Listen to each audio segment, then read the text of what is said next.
v velikem procentu se prekrivajo znanja obeh, v velikem procentu imajo pa različne talente. On je arhitekt, pa zna risati, jaz ne znam risati.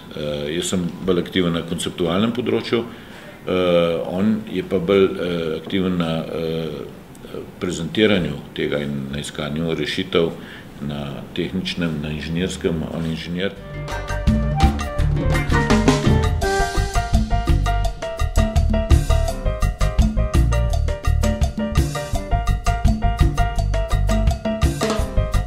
Skrivnost na enih teh rezultatov je v tem, da zelo dobro lahko komunicirava in zelo dobro lahko sodelujeva in prideva do boljšega rezultata. Mnenja oziroma ideje imamo zelo podobne, tako da se ne raba usklajevati glede tega.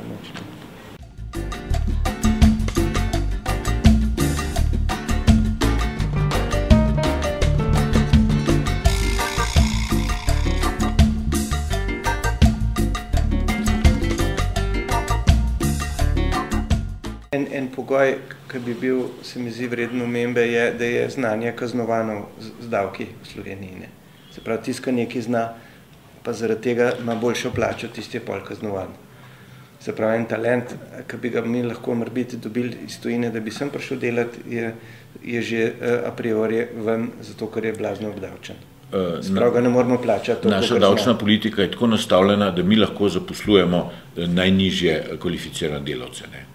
Se pravi, smo se sami postavili v hlapčevsko pozicijo in da bomo delali nižja dela, ker enega visokega strokovnjaka mi ne moramo plačati, ker ga moramo plačati, mu moramo dati 3 plače, medtem ko nemška podjetje mu daje eno plačo pa pol.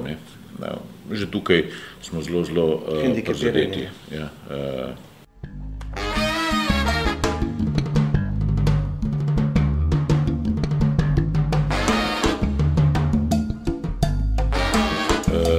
Mislim, da je kriza narobe razumljena, ker mislijo, da je to neka motna, ki pride tako kot poplava ali pa kot en plaz in mi se moramo pač nekam skriti, pa počakati, pa bo to minilo. Ta kriza ni kriza, to je sprememba. In glavni problem ni finančna kriza, o kateri se govori, pa mislijo, da so pač tam s toksičnimi papirji ameriški bankiri zastrupili svet in moramo tole malo prebaviti, pa sčistiti. Kje pa? Sploh ne gre za to, da smo izgubili stari svet, se pravi Amerika pa Evropa je izgubila konkurenčnost. Tukaj nič več ne morete izdelovati konkurenčno. Delovna mesta so se preselila v Indijo, na Kitajsko, pa v Brazilijo in to je enosmerni proces in če si pogledate številke leta 2015, bojo te 4 države, BRIC countries, se pravi Brazilija, Rusija, Indija, Kitajska, bodo približno polovica ekonomije prvih 10 držav, pa 80% od danes do leta 2015 rasti.